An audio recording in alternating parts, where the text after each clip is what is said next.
Hi, welcome to session one of the seventh topic of the semester titled The New Republic from 1783 to 1815.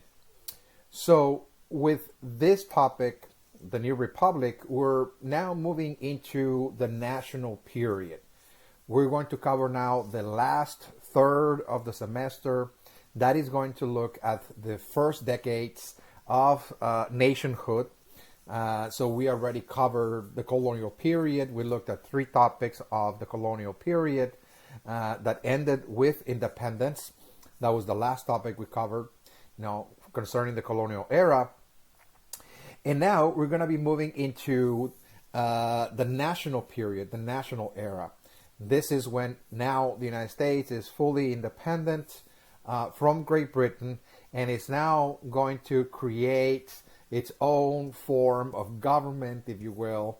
Okay, there will be certain experiments, certain constitutions we're going to actually analyze in this topic called the New Republic to give it shape. In other words, what kind of structures of government is this country going to have?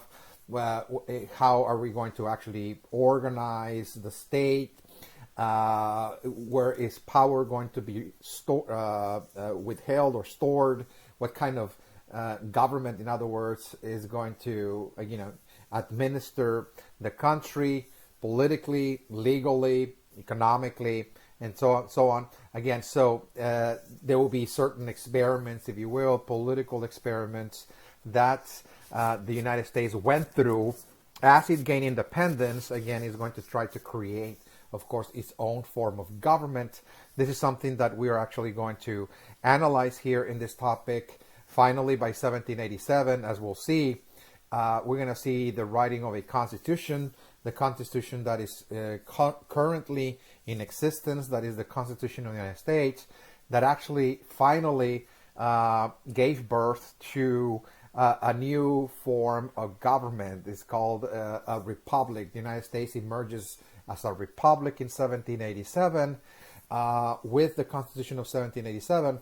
And of course, we're going to analyze all the events that led to the creation of that Constitution, all the experiments, all the trials and error, again, that the Founding Fathers went through to create the United States. And once finally the United States was created, what we're going to do is pay attention to the initial years of nationhood, ending in 1815.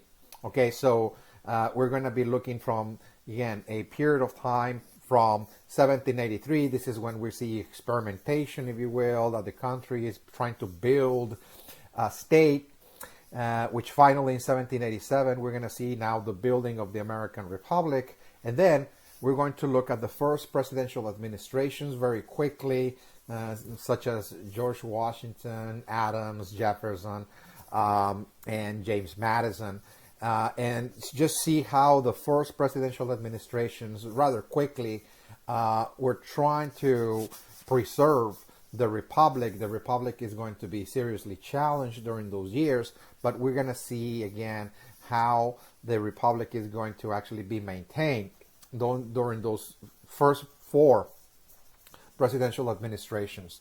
Okay, so if we can now look at our outline here. Okay, so this is the title of the seventh topic, and just to remind you, we're moving into the last third of the semester. So this is the last portion. There will be three topics likewise that we're going to discuss. In the national period, we begin with the New Republic. That's the seventh topic of the semester. And after this topic, there will be the eighth topic, looking at the Industrial Revolution. We're going to analyze the Industrial Revolution quite fully, and how the Industrial Revolution is going to shape American society. That will be the eighth topic. And then finally, the ninth topic of the semester is going to look at the Civil War. Okay, three topics likewise that will deal with the national period. So now let's look at the New Republic. Again, this is the seventh topic of the semester from 1783 to 1815. And once again, we're going to look at this topic in looking at two main components, two parts. This is what the table of contents shows. Just to go back just a second here, okay, so we can have a better look at this again. So the table of contents, what it shows is that there will be two main parts to this topic. The first part that we're going to cover in this first session is going to look at what is called creating a nation. In other words, from the moment of independence and the struggle of independence, what we're going to see is that as the colonies are transitioning now towards independence, and they're going to transition into states, independent states, there will be an attempt to unify those 13 states under a single political system, a political system that attempted to administer and oversee the functioning of all the 13 states, what we call, of course, a government, in other words. And so what we're going to see in this first part is precisely the trials and errors, what kind of government the leaders of independence, the founding fathers were attempting to bring about, and finally, which was the final draft, in other words, when finally they got it and said, okay, so we finally arrived to a constitution that we feel that this is going to be now the law of the land, that is going to provide a very sound and very stable political system, a government, that is to say, and that, of course, was in 1787 with the Constitution of 1787 that created the American Republic. But before the creation of the American Republic, the founding fathers experimented with other political systems that we're actually going to assess here. Okay, in the first part, was called creating a nation. Okay, it was like a laboratory for them in which they were pretty much testing out certain ideas, and they were learning from those ideas as they put those ideas into practice. And finally, by 1787, they decided that they were now very convinced that what the country needed was a republic, that is to say. Okay, so we're going to actually get there as to what is a republic, how it was supposed to function and the like. Okay, so that's the first part. And then the second part, part two, is going to look once again after the first 4 presidential administrations that face significant challenges. Again, the republic, the new American Republic, was significantly challenged during the initial years of its existence, and we're going to see how those presidential administrations were trying to deal with those challenges, how they were trying to overcome them, and to keep the republic together, because it was, very vulnerable, to say the least. It was a newborn nation, so to speak, that had to be kept, had to be nurtured, had to be maintained. And we're going to see, of course, how this process came about, okay? The challenges to actually maintain the integrity of this new nation, of the American Republic. That's part 2. Now, let us then move to part 1, okay? Part 1 is going to look at creating a nation, once again. So, this is the process by which the founding fathers are going to build the United States, the political institutions.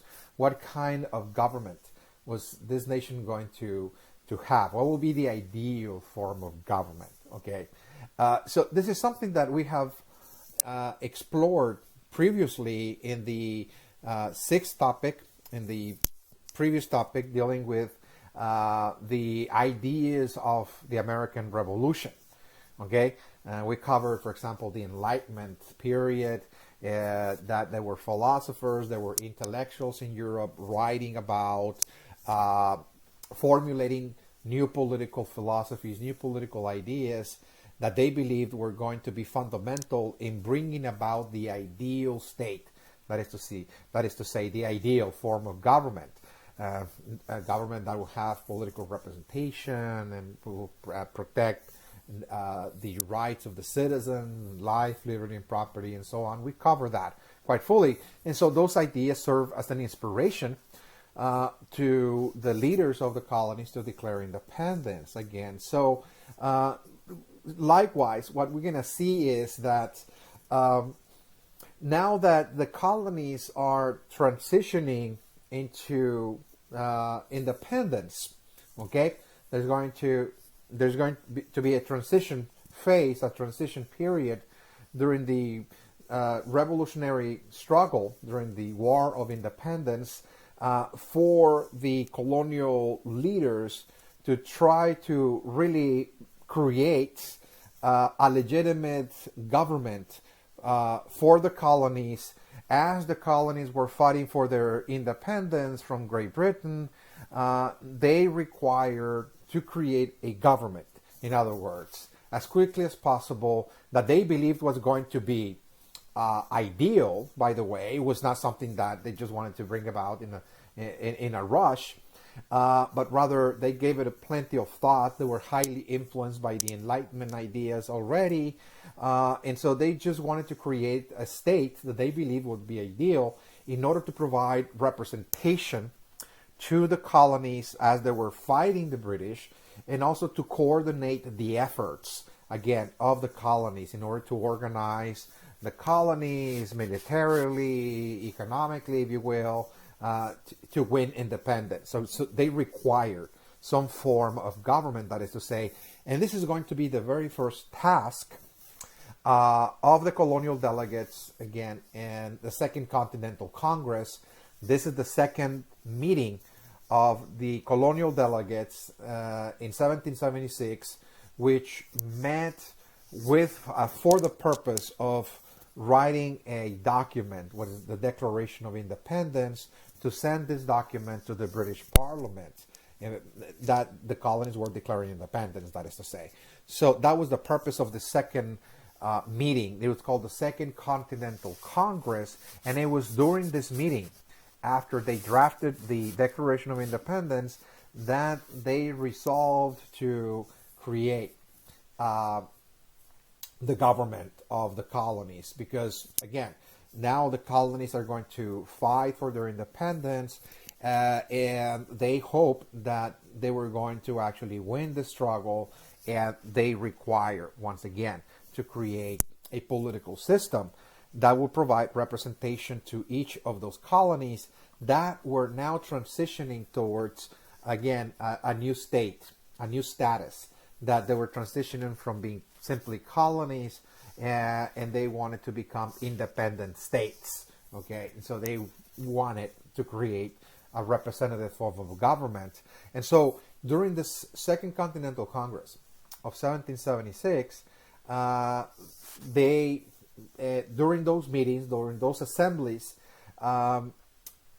they are now writing, after the Declaration of Independence was drafted, now they're writing a constitution, the very first constitution of the United States. Again, this is going to be the name that the leaders of the revolution are going to label now the 13 colonies. They said, well, we're not going to be colonies anymore, because to be a colony is to be dependent about from on the mother country. But now that we're fighting for our independence, so now we are states, and we're independent states, but we're united. Okay, we're the 13 United States of North America. So this was, again, something that was simply coined in those meetings, the United States, that is to say.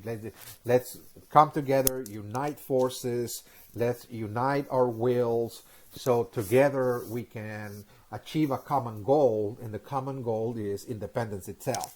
Okay, so the first constitution that is going to really establish a state or a political system, we call a government, okay, of the United States, was labeled as the Articles of Confederation. The Articles of Confederation. This is the first Constitution of the United States. that is to say. And it was written precisely in the midst of the Revolutionary War. Okay, before Great Britain acknowledged the independence of the United States, there was already in effect a constitution that was the law of the land of the United States. As the United States was in a struggle to gain independence again, it already had a constitution called the Articles of Confederation. Okay, so what are the Articles of Confederation? What kind of government did the founding fathers created? What kind of government did they create to really govern the United States? Okay, so there's so many ways to understand this. Okay, but the simple way, okay, if you will, to understand the Articles of Confederation is by understanding first and foremost what a confederation is. So what is a confederation? Well, this is the kind of country that the founding fathers actually created. Again, this is the kind of nation, this is the kind of constitution, this is the kind of political system that they created. They created a confederation, they said, okay? So what is a confederation? A confederation is really an alliance of independent states. So this first constitution is not going to create a government that really is going to govern all the 13 states, and that this government is going to be the supreme law of the land of the 13 states. Okay, that's very, very important to understand. Again, that when they said this is going to be a confederation, what they meant is that there will be 13 independent states that are simply allied together. Okay, so that's what a confederation is, an alliance of independent states. And every state, okay, is going to be pretty much independent. Okay, the laws of each state are the laws of that state. Is again the government of each particular state is the supreme law of that state. So this is very important. Again, there's 13 different kinds of governments that coexist with one another, but they're in an alliance, in other words. And that's what a confederation is. A confederation is an alliance of independent states. So this something, again, to note about confederations, by the way. In other words, we might ask, where did the founding fathers got this idea from, of a confederation? That you can actually just create an alliance of independent states, and this is going to be the kind of country that they endeavored to create, that they considered as the ideal, again, form of government. So this idea was actually greatly inspired by Native American political traditions, by the way. Native Americans in North America, as across all the Americas, by the way, not just in North America, were very well known for their confederations. Okay, this political system we call confederation was something that the founding fathers borrowed from Native Americans. Okay, so again, to kind of explain this in fully as possible. Native Americans very often created alliances. Native American tribes or Native American groups that were governed by chiefs, by the way, the tribal chief, if you will, often came together to form confederations or alliances. And those Native American tribes or groups were actually located in different areas of the territory. They had specific geographical areas that they claimed. And so very often what they did was simply to come together, form an alliance for the purpose of mutual aid, to help each other in times of war whenever they were confronted with other tribal groups that were also allied, if you will, that were contesting territories. So they needed to come together, so to speak, to create a confederation to provide mutual assistance in times of war, to share resources sometimes, as well lands or water reservoirs, or share also areas of the forest for hunting purposes and so on. In other words, for mutual assistance, mutual aid. Economically, in terms of warfare and so on, they will to assist each other. But a confederation was very clear. It was clearly established that under a confederation, each chief was going to be independent, again, from the others, that there will be no central leader that was going to be the supreme chief of all the Indian alliance, all the members of the Indian alliance. Okay, so this is very important, that every chief was simply going to be the supreme leader of his tribe in the area that he controlled. Okay, so there's just an alliance of independent states, that is to say, with no centralized authority. There's no supreme chief, no king, or anything like that. Okay, so in the colonial period, the colonists learned about confederations in what they call Indian confederations. This is the way Native Americans actually created alliances and so on.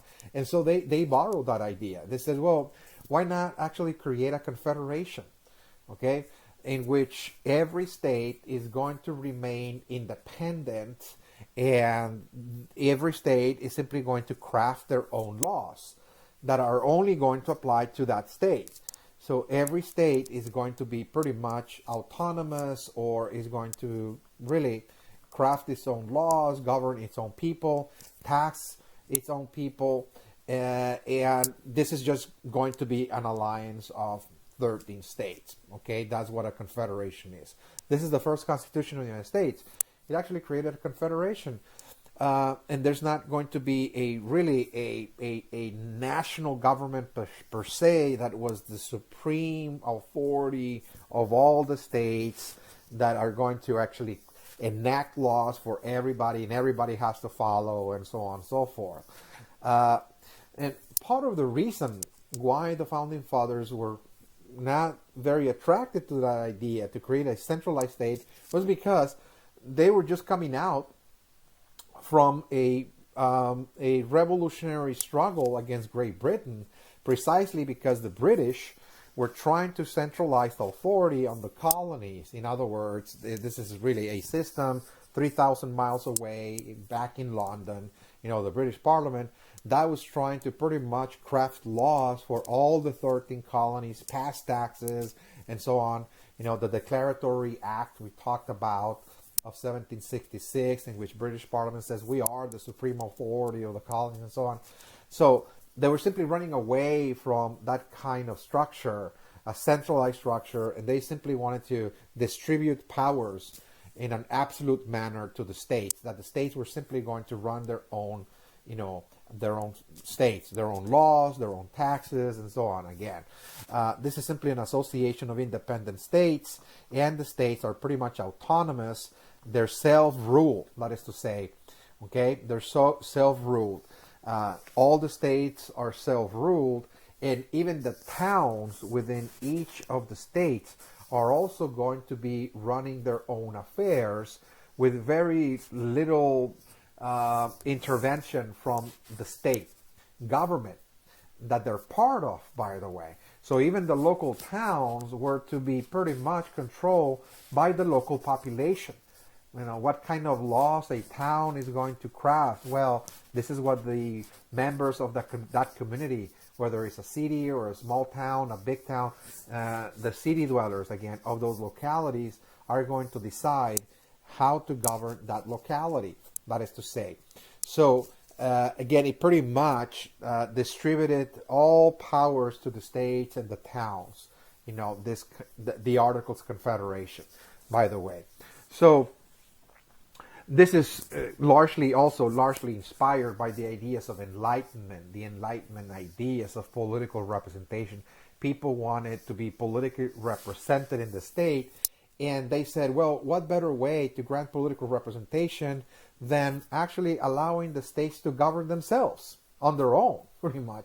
So if you're, a member of a state, let's say Virginia, well, you're going to be represented by the state of Virginia. The state of Virginia is going to represent your interests, is going to represent your values, and so on.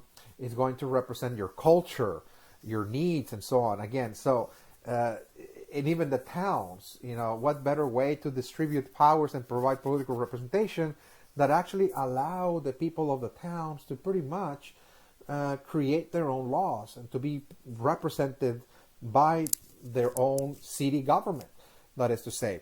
Okay? So, again, this is an experiment. Okay? Please be advised that what the Founding Fathers are doing here is trying to experiment with what is called building a nation.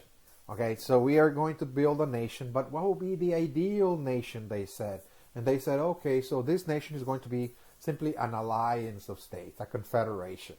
Okay, an alliance of independent states. Okay, they believe that to be ideal back during this time, by the way. Okay, and they're simply testing it out. Whether is this going to work, is not going to work, well, they'll see.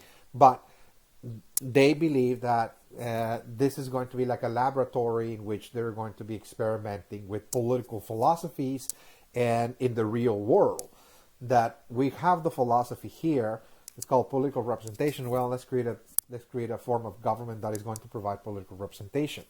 Okay, pretty much distribute powers all across the states and the towns. Now, there's also another key component of the Articles of Confederation that has to also be understood quite clearly as to what kind of political system the Articles of Confederation actually implemented for the towns and the states. Okay, we understand by now that the states are pretty much independent, and even the towns themselves. But what kind of political system are the states and the towns going to function under? Okay, and so at this stage, again, we were talking about the very first Constitution of the United States. The framers, again, of the United States and the first Constitution wanted to really test out a political system that they have read about that existed in the ancient world. Yeah, centuries before the birth of Christ, there was a Greek city, the city of Athens, okay, that gave birth to a political system known as democracy. Okay, democracy. And in the first Constitution, what we're going to see is that the founding fathers, the framers of this Constitution, were really inspired by this political system of the ancient Greeks, that they were convinced that the time had arrived to bring back this political system, again called democracy, now into their world, and to try to create a democratic political system that was going to govern the towns and the states all across the 13 states. Again, that the United States was going to be a democracy, that is to say. This is the political system of the country, okay, democracy. Now, this has to be assessed, again, pretty much, analyzed as thoroughly as possible. So what is democracy according to the ancient Greeks? Okay, so democracy is really a word that is really composed of two words. Okay, demo, for example, is many. Okay, that is what demo is. Many, the many, that is to say.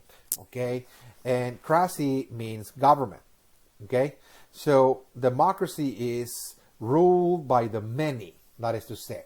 Another way of saying this is ruled by the people, or people rule, in other words. Okay, ruled by the many or ruled by the people. And this is something that the ancient Greeks experimented with for quite a while. centuries before the birth of Christ. So the ancient Greeks were the forerunners of democracy in world history, period. Because up to this time, let's say when we're talking about the 5th century before Christ, when the Greeks were giving rise to what is called democracy in the city of Athens, nowhere in the world are you going to find a political system, a form of government in which the people, the many, that is to say, were going to be running a city or a kingdom or anything. I mean, doesn't matter what kind of political community we're referring to, whether it's a village, a community, or a city, a kingdom, because for the most part, again, all over the world, what you find is that the rulers of cities, the rulers of communities, the rulers of villages were either chiefs, okay, the tribal chief, for example, the village chief. People are actually ruled by one single individual. A single individual makes the decision for all the community, because people see that the chief was really the ancestor that was connected to the first founders of the community, that he was the heir of the ancestors. He was connected to the first families, again, of the village, if you will. So either in the ancient world, people were governed by chiefs, or they were governed by monarchs or kings, which many people considered also divine beings. They were connected to the gods. They were connected to the forerunners of the kingdom in the distant past, when miraculously God created the kingdom and gave us entitled a specific family to rule over the land and so on. And people really saw their leaders as divine beings, whether the chiefs or the monarchs. And they made the decisions for everybody. They wrote the laws, they created the taxes. They were really the administrators, the judges, again, of the entire community in many cases. So, one of the crucial differences here in the Greek system of government called democracy is that this is going to be the first time in world history that a society, okay, is going to actually experiment with something else other than monarchy or governed by a chief, etc. Okay, they're going to experiment with democracy, governed by the many, in the city of Athens. Again, so the idea in ancient Greece was simply to allow the citizens, for example, the citizens of Athens, to vote. For example, whenever a new tax had to be enacted, if the city was to conduct trade with a neighboring city, again, people were consulted. And people were summoned to the public square. And there will be an individual, again, that is going to announce a proposition. Okay? Something that the city is proposing. In other words, we're proposing a new tax in order to build a road, in order to connect our city with another city so we can actually trade. But we need a tax. We need resources to do it, and so on. And people were supposed to cast, actually, their vote by either raising their hand or actually casting a stone and placing it on a basket. Okay, there were the basket that will actually keep the votes in favor, saying yes, and those that oppose the tax, for example, that proposition, for no. And they will count the stones, and whoever had, the greater, the majority of the stones will actually be, be the will. It will express the will of the people.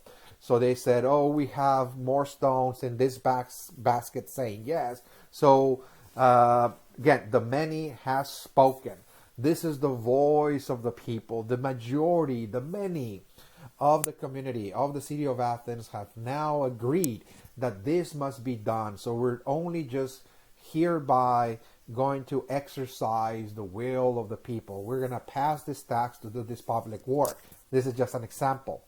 for anything that the city needed to do, there's going to be an assembly of citizens. There's going to be somebody actually announcing that there will be a meeting in a certain day, and people needed to rush and participate directly and vote directly on those particular laws or taxes, or with trade, or if we would need to go to war, etc. That the people were going to simply decide on that. In other words, okay. Again, so the Greeks experimented with democracy for over 2 centuries, and then by 250 BC, they pretty much relapse back to monarchy. So again, it's really a failed experiment, but it was very well documented. You know, there were, of course, ancient historians that wrote about, the city of Athens, and, there were philosophers that wrote about it, and so on. And of course, this is how the founding fathers were able to know and be informed about democracy.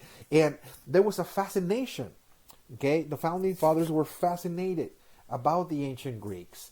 In many cases, they even read. Some of them actually read the works of the ancient Greeks in the original Greek, because they were well versed in ancient languages, whether it was Latin, the language of the Romans, or Greek, the language of the ancient Greeks, like the Athenians, and they were very well versed in history, the history of Europe, the history of ancient Rome, etc. They were versed in law as well. So they were very well educated, and because of that, they believed that they had now the information necessary to actually build a country with a political system that they believed was going to be the ideal form of government. And in their minds, initially, they believed that democracy was the ideal form of government. Because what greater representation can you provide to people other than allowing them to actually take a vote and decide on the kind of laws that are going to govern their lives at the city level, at the town level, or at the state level, they said. So democracy, they said, is ideal, and they believed that the United States had reached particularly that point of maturity, if you will, that the people have already were intellectually ready, mentally ready to actually bring back ancient Greek democracy.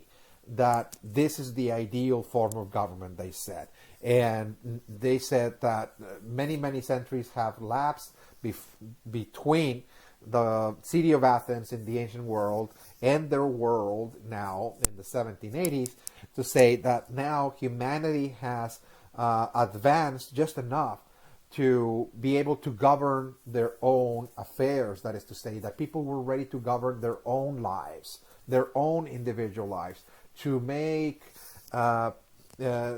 wise choices, to know right from wrong, and to be able to go to the public square. So that was the ideal, that at the city level, people were simply going to be summoned, just like in ancient Greeks, to actually take a vote on a specific law that needed to be passed. So likewise, it required this kind of democracy. It's called popular democracy, that people will actually be participating very actively in actually voting for laws that are going to determine their own futures. In other words, what kind of laws should we have here in this town? Okay, so it is not enough to simply elect a representative so the representative can do that for you, but rather that the citizen had a civic duty to actually go to the public square and actually be assembled there in order to raise their hand in favor or in opposition to whatever law was announced. Again, the city needs to pass a law, just like the ancient Greeks. So once again, this is more direct, popular form of democracy that the founding fathers wanted to bring about. Okay, a more direct participation, that people are going to be involved in the political affairs of their own towns, their own cities, their own states. Okay, so popular democracy is called popular democracy or direct democracy. There's people are governing directly, that is to say, with no mediators, but rather they're the ones actually taking a vote and deciding yes or no on the bills or propositions again for their cities, because they had a very romantic idea about ancient Greece. Okay, and they believe actually that they were simply going to bring back the city of Athens now in the United States. That the United States was destined to become the new Greece, they said. We are destined to create the new Greece. This is going to be, a great country that is going to implement this form of government that is very noble, they said, and is the ideal form of government, is democratic. Okay, and you can see that in the architecture, for example, the public buildings, again, in many of the states, the public administrative buildings, the courthouses, and so on, where you can see those Greek columns again that they built back during this time when the United States was barely, achieving independence, and they were trying to create this first government again, a democratic government. You can see that there is a romanticism, so to speak, that the founding fathers had about ancient Greece as they were trying to build monuments, public buildings that resemble the kind of structures, the kind of architectural designs of the ancient Athenians, the Greek city of Athens. Okay, the Greek columns, for example, is very reminiscent of that. Even in Washington, D.C., you go to Washington, D.C., and it looks very Greek, the architecture as well. Okay, there was a fascination about that. Well, despite the fact that there was a great fascination and a romanticism that the founding fathers projected about ancient Greek, about ancient Athens, about the ancient Greeks. Despite that fact, as time progressed, they're going to now come to the realization that this experiment called democracy was not really working. And as we'll see, by 1786, they're going to start growing rather disillusioned with this political system called democracy, and there will come a time that they're actually going to give up on that idea, by the way. And they're also going to feel that this alliance of independent state was actually fragmenting the country. It was actually a very disorganized way of trying to unify the states, to make those states work as a unity, because what the Articles of Confederation simply did was simply pretty much distribute all powers across the 13 states, and they were pretty much disorganized, that there was no coordination, no real coordination between the states to function as a single political entity.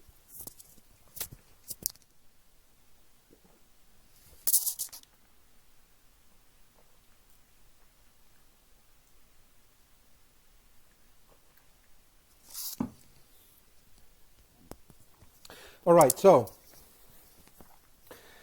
as I said, there'll come a time when they're going to realize that in order to really save this country that they just created with the Articles of Confederation, to save the United States, in other words, and to maintain unity and to create a more stable political system, they decided what the United States required was simply the creation of a strong central government, what is called a national government. That is to say, that it was very needed and it was vital if the United States was going to survive. The 13 states were going to be kept together, and they were going to simply, stay unified and function as a single political community. Because, again, the Articles of Confederation, it was simply an alliance, in other words, and every state was doing thinks differently, and this is going to create a lot of problems. And eventually there will be a massive problem in 1786 that revealed how weak the Articles of Confederation were in really coordinating the states and trying to manage and administer the finances of the states, so there will be no turmoil and no problems, of course, in the states. So now we're going to assess what is called this process by which the founding fathers realized that there was a great need. It was vital to actually create a new type of government that will have significant authority over the states to actually keep the states together and, of course, unify the country. Okay, the need for a strong central government. And of course, all of that was revealed through the weaknesses of the Articles of Confederation. The Articles of Confederation had significant weaknesses that revealed how ineffectual they were in actually overseeing the functioning of the 13 states. Okay, that there was for example, no centralized government. Okay, no centralized government to speak of that was overseeing the functioning of the 13 states. No centralized authority, no centralized government. Okay, so because the states were pretty much operating on their own, independently, but there was not really a national, government that was really writing laws and enforcing the laws for all the 13 states. In fact, there was no executive branch. Okay, there was no president to speak of.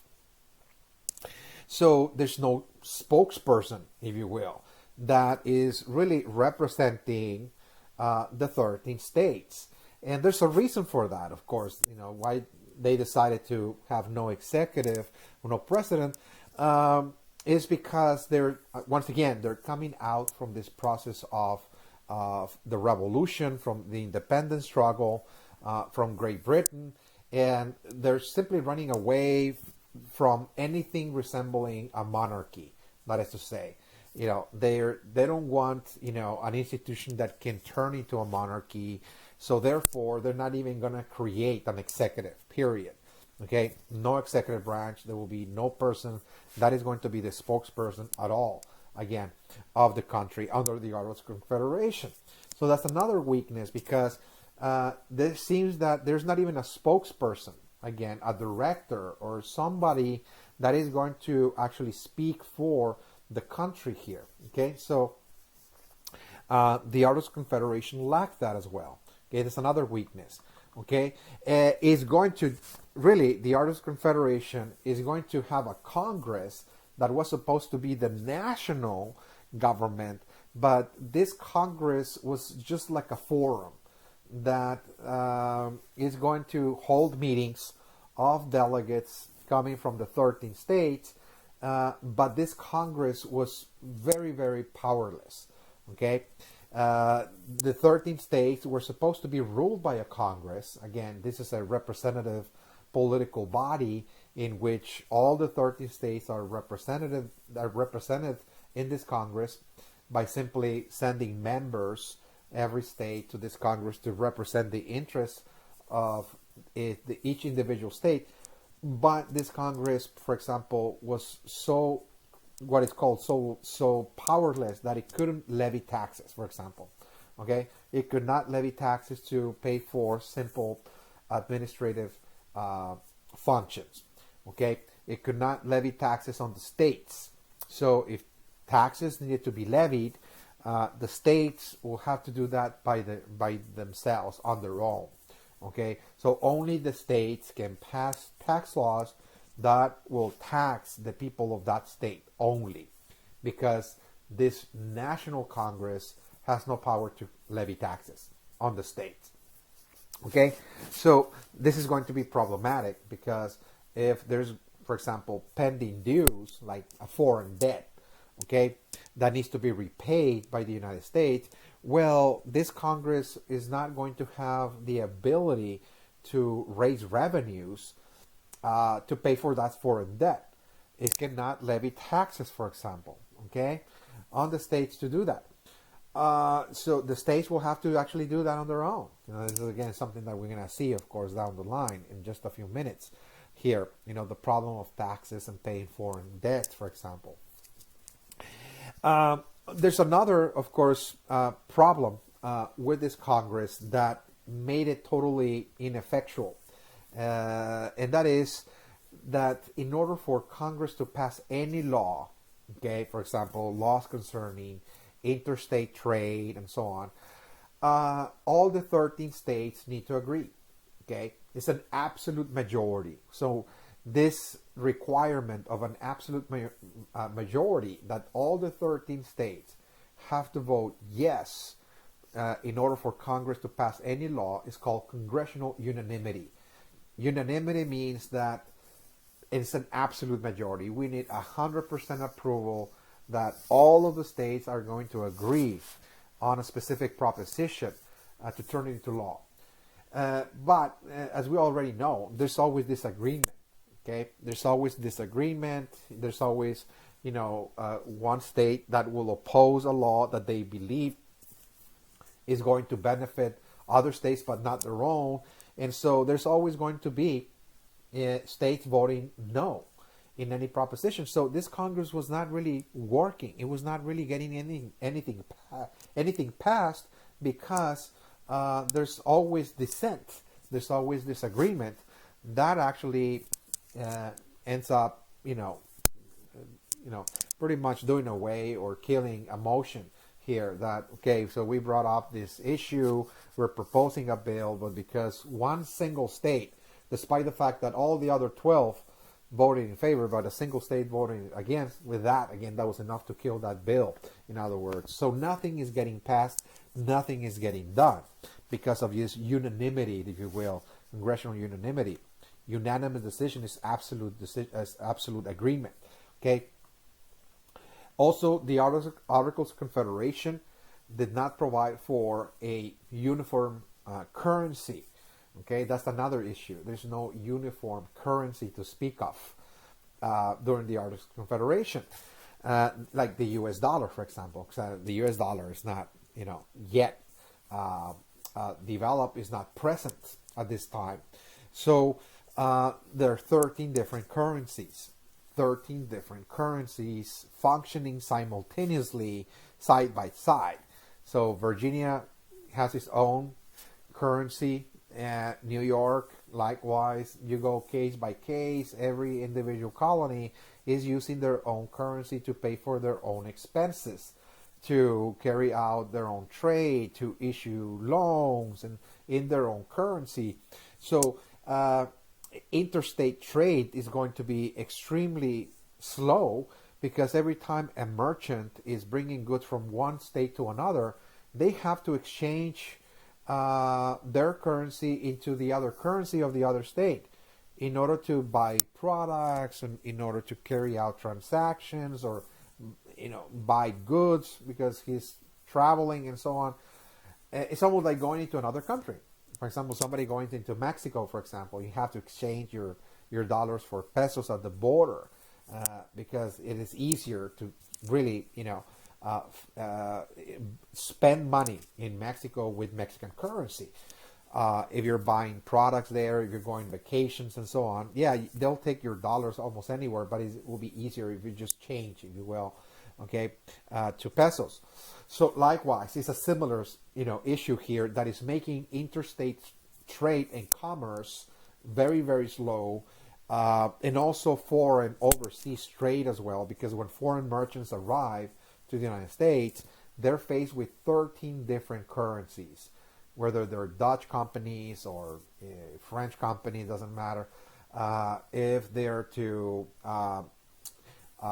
import products, let's say they're going to import products into the United States, well, they're going to be paid depending when they actually import the products. If they go to New York, they're going to be paid with New York money, okay? And likewise in South Carolina and Pennsylvania with their own money.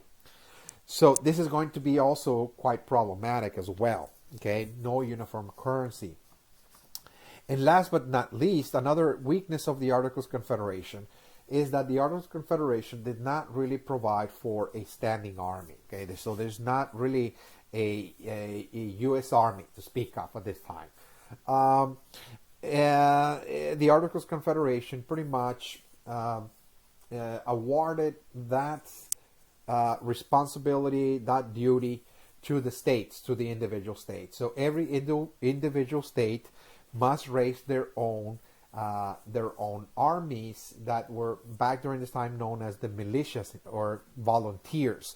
They're made up of a volunteer. So this is not really made up of a trained force, for example, that are professional soldiers. This is just volunteers, people that are volunteers to serve as guards, to guard their own states, at their own borders, in times of war, whenever they feel the British will be coming back or the Native Americans are going to be raiding their communities and so on.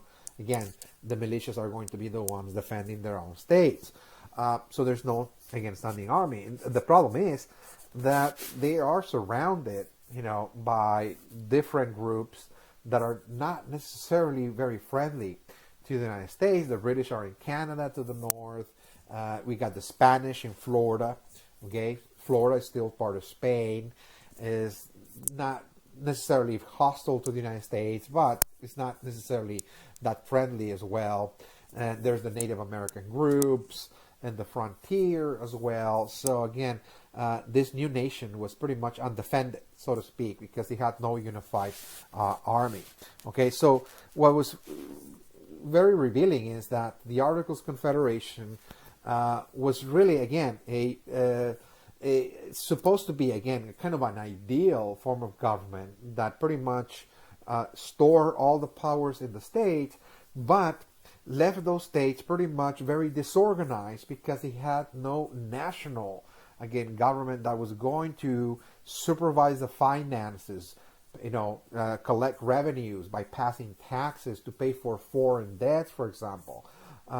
It couldn't do that. There was 13 different currencies functioning simultaneously that were in conflict with one another, and all of this interstate trade was, quite slow as well.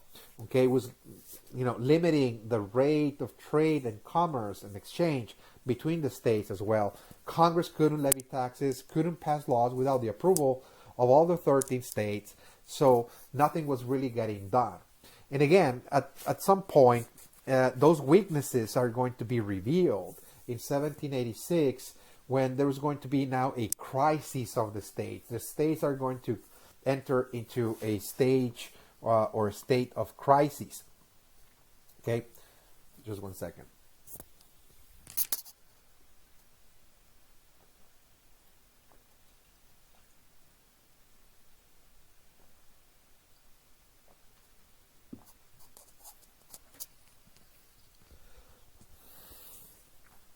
The crisis of the states that reached a boiling point in 1786 after the Articles of Confederation were put in place in the Second Continental Congress after the Declaration of Independence. This first constitution remained the Constitution of the United States all the way to the end of the War for Independence in 1783. Finally, with the Treaty of Paris, Great Britain acknowledged the independence of the United States. And still, even in the very first years, from 1783 all the way to 1786, the Articles of Confederation remained to be the Constitution of the land.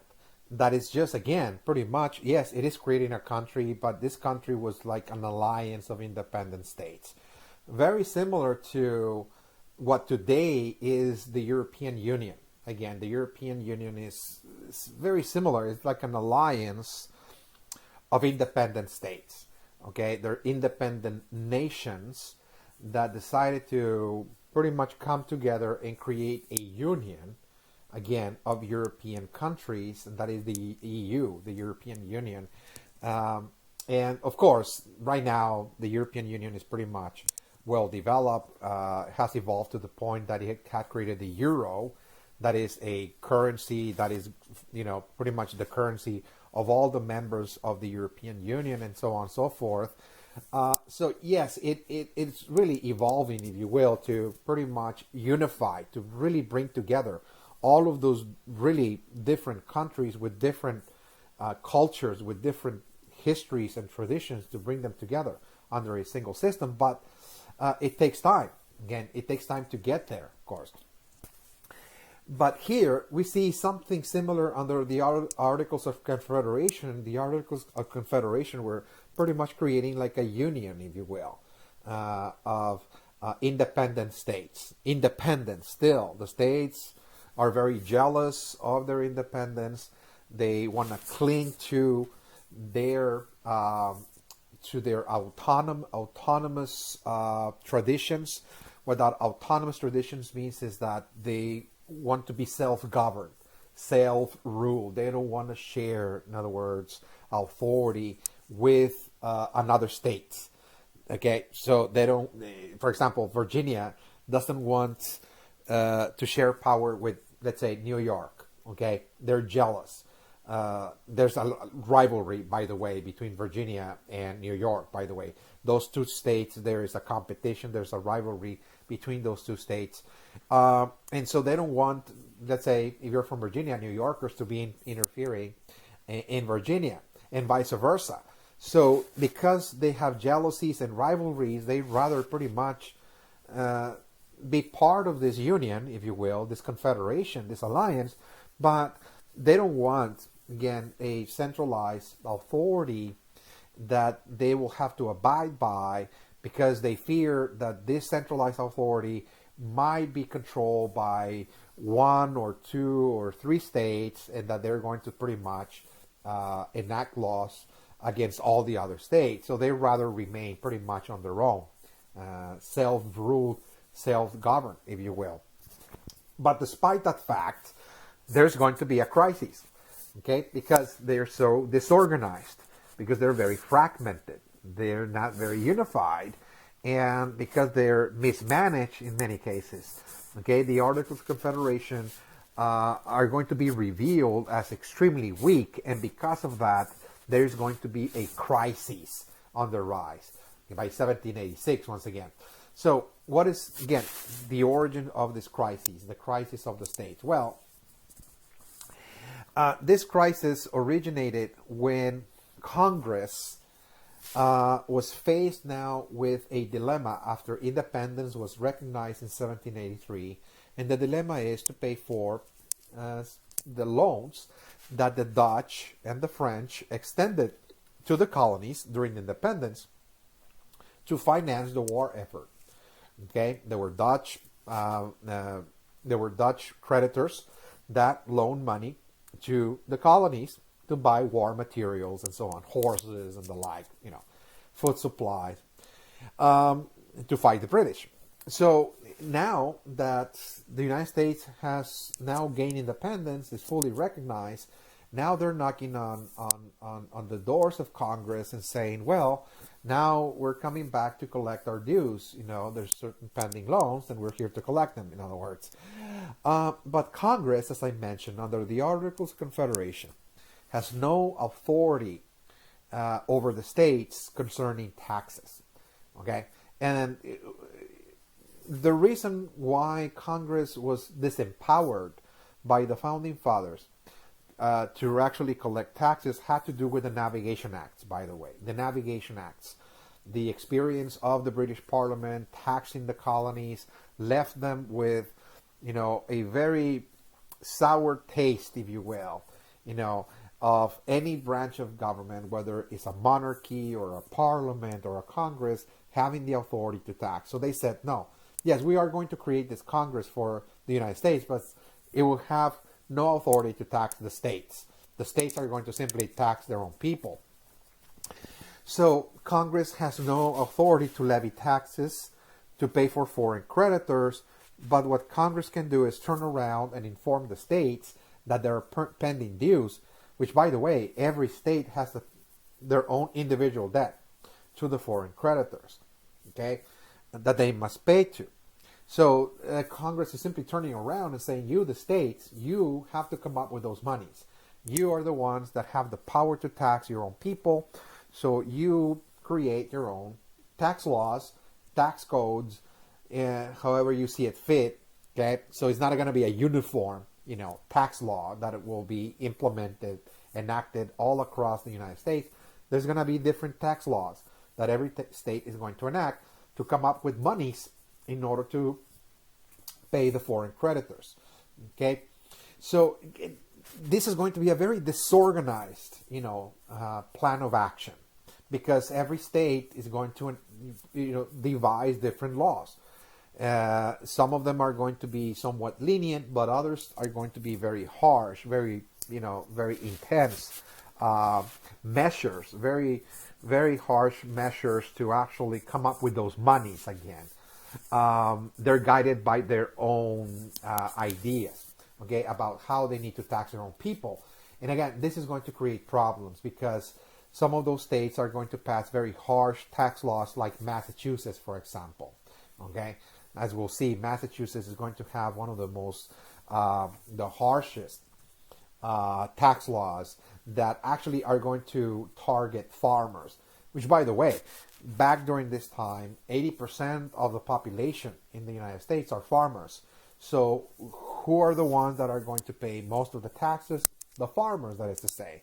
So taxes are going to fall very heavy on the farmers, and they're the ones that will have to actually, come up with the monies for the states to actually pay the foreign creditors. So again, this issue is going to reach a boiling point in Massachusetts when Massachusetts decided that one way to come up with those monies was to tax property.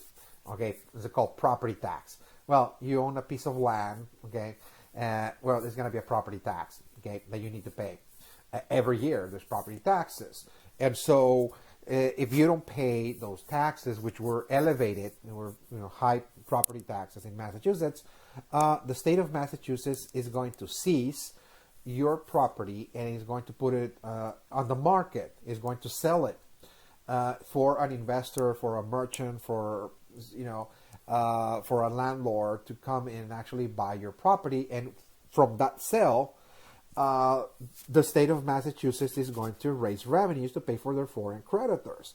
So once again, property taxes are going to fall heavier, very heavy, on the farmers of Massachusetts. There's going to be very high taxes to be paid on properties, on the properties of the farmers, and in many cases because they were unable to pay those taxes. Why they're unable? Well, because they don't have the money, because they just came out from the process of the revolution. They just returned from fighting the British after being absent in the farms for a few years, that they have to leave their farms in order to fight on the alongside, again, George Washington. Now they're coming back to the farm, and now they're faced now with a series of taxes, property taxes that they're unable to pay. And so because they're unable to pay those taxes, the state of Massachusetts is now seizing properties, and they're selling, those lands to private merchants, investors, and so on, and coming up with those monies. And here we're going to see now, another revolt on the rise, but this time it's a farmers' revolt. The revolt of the farmers in Massachusetts. They're becoming more and more radicalized at the fact that they said, well, we just fought the British again. The war against Great Britain just ended in 1783, by the way, and we were fighting over the idea of political representation and natural rights, life, liberty, and they said property. And they said, well, don't we own property? My farm, however small the farm is property. They said, even if I own 5 acres, 10 acres, 15 acres, I'm a humble farmer, if you will, nonetheless, it's still my property. Don't I have right to my property? They said. Okay, or is it just that, plantation owners and tea merchants and so on, are they the only ones, again, that are entitled to those rights? So the issue is that the citizens of Massachusetts are already very radicalized, because of the ideas of the American Revolution that they fought for. Okay, so we see that the state of Massachusetts was actually the colony. I meant to say the colony of Massachusetts was actually the forerunner of the resistance movement against Great Britain. We looked at that again in the previous topic. The Sons of Liberty actually enacting a lot of resistance actions against public officials, tax collectors, custom officials as well. The British troops. This is where the fighting begins of the revolution. The colony of Massachusetts was really the hotspot, again, of the 13 colonies, where we see the beginning stages of the independence movement. That is to say, this is where the colonies were very radicalized by the pamphleteering, again, that prevailed during the 1760s, when the Sons of Liberty were writing the ideas of John Locke, the Enlightenment thinkers about political representation. So they were very well informed, and they were already agitated. Now that they came back from fighting the British, now they're facing the state of Massachusetts seizing on their property, because now there's taxes to be paid. Well, they fought against taxes, again, against Great Britain.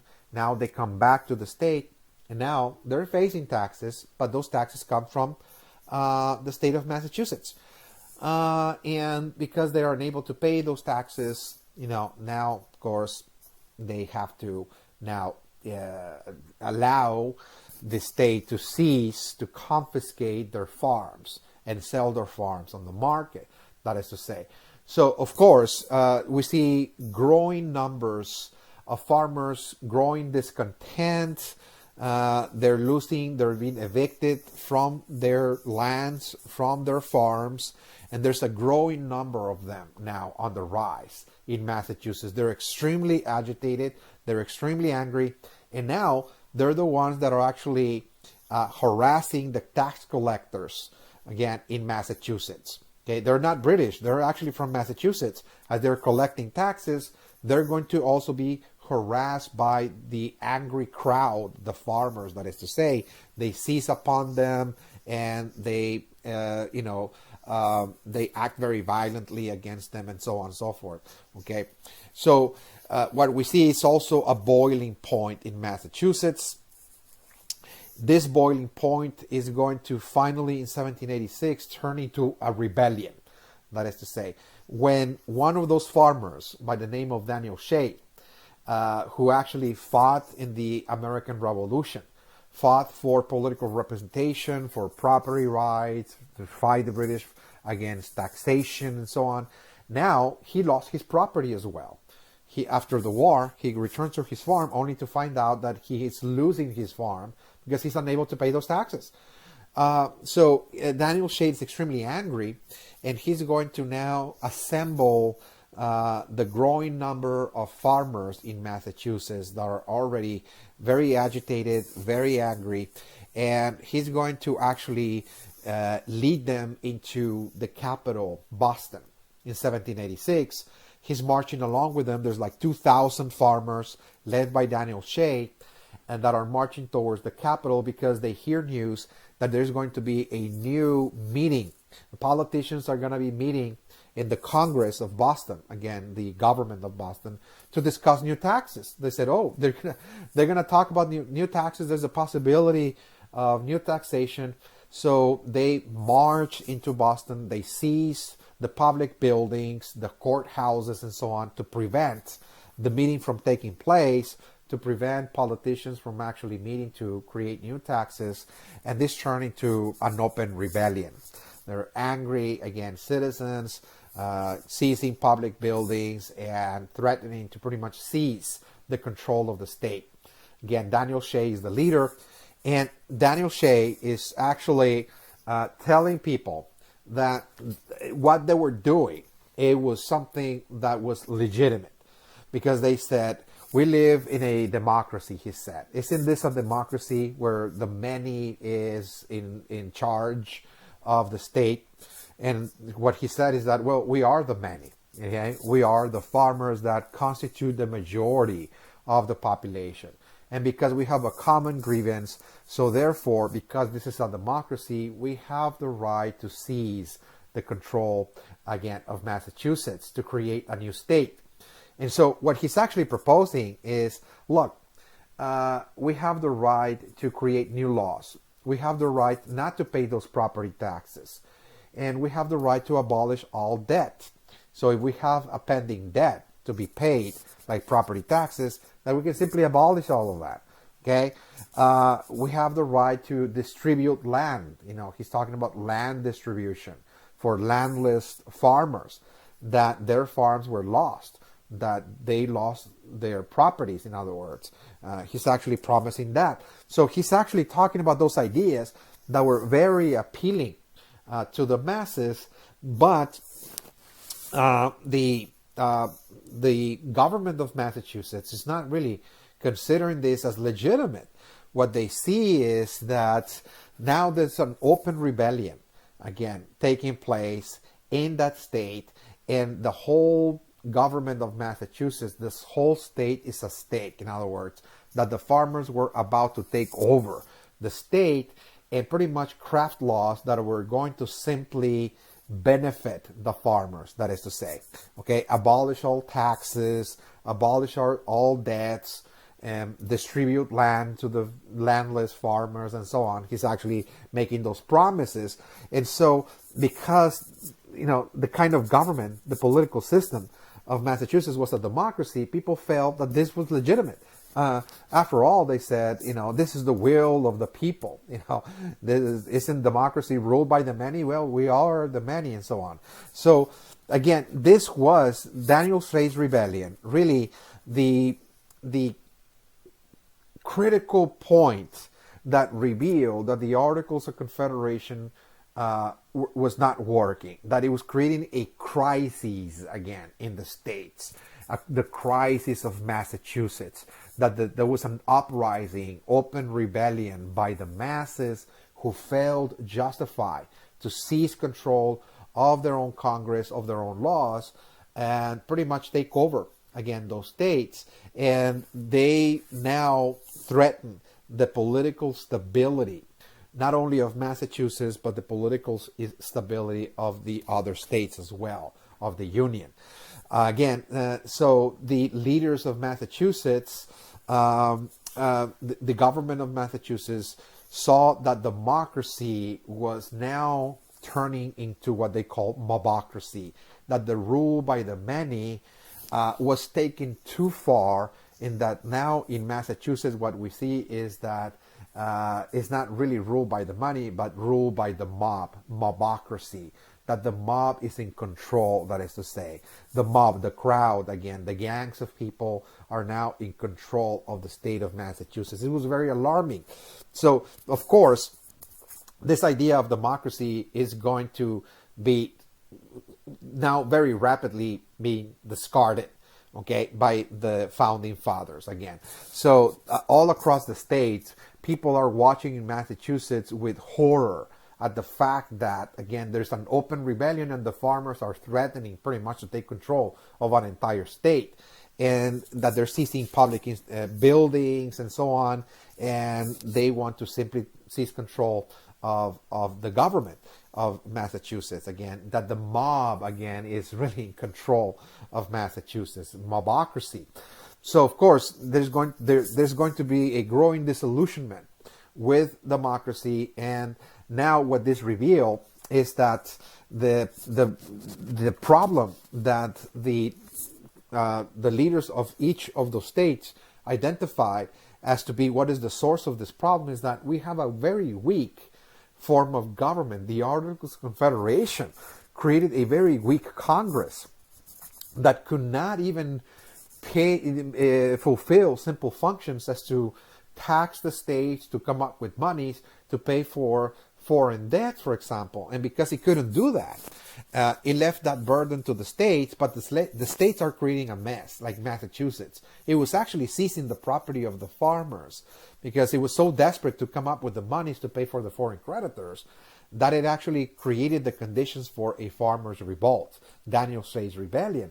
So what we need is now to revise the articles, they said. What we need is to have another meeting in 1787 so we can discuss the possibility of revising and fixing the Articles of Confederation so we can actually create a more stable, more sound, more effective form of government that can actually oversee and coordinate all of the actions of the 13 states to make them work as a single political entity, as opposed to be 13 independent entities, to unify them to create a single political entity, to have a sound, stable, strong national government that can actually, fulfill simple functions as raise taxes, pay for administrative functions, pay for foreign debts, create laws of trade and so on, commerce, etc. Something so simple, because the Articles, again, is just an alliance of states, and every state is really moving in different directions, and is very fragmented, and the country is extremely fragmented. Okay, so we're going to make a stop here. When we come back, we're going to be moving now into the Constitutional Convention of 1787, look at now the writing of a new constitution. It was supposed to be simply a revision of the Articles, but again, when the meeting took place, they decided to simply write a whole new document in 1787, and we're going to see what kind of constitution the Founding Fathers created, what kind of government, what kind of country they meant to create, how it was supposed to function, and so on. And then we're going to be moving, in session 2 and in session 3 as to the challenges of the new republic. It will be a republic they created in 1787, the American Republic. We're going to look at the challenges again in the following sessions. This is all I have for you. We conclude session 1 of this new topic, the 7th topic of the semester, the new republic. So we continue the discussion in session 2. Thank you. Goodbye.